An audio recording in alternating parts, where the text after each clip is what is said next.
பாடல் 83. சென்ற பாடல் நின் விறகினையேன் என்று முடிந்தது. இந்த பாடல் விரவும் என்று ஆரம்பிக்கிறது. தாமரை போன்ற அழகிய சிவந்த மென்மையான பாதங்களை உடைய அபிராம வல்லியை, உன்னுடைய பாதங்களை தினமும் அல்லும் பகலும் உன்னை நினைத்து அன்றளர்ந்த பூக்களை தூவி பூஜித்து வந்தால் என்ன பலன் கிடைக்கும் தெரியுமா?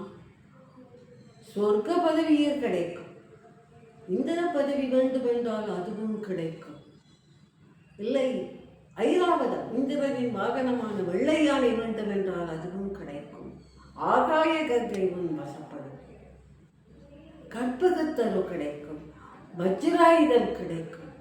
இப்படி பெரும் பதவிகள், உயர்ந்த பதவிகள் பரிவாரங்களோடு உனக்கு கிடைக்கும்.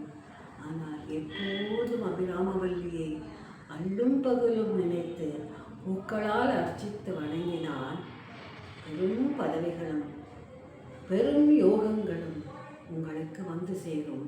அதுதான் அபிராமியை துதிப்பதன் பலன் என்று சொல்லுகிறார் அபிராம பட்டர்.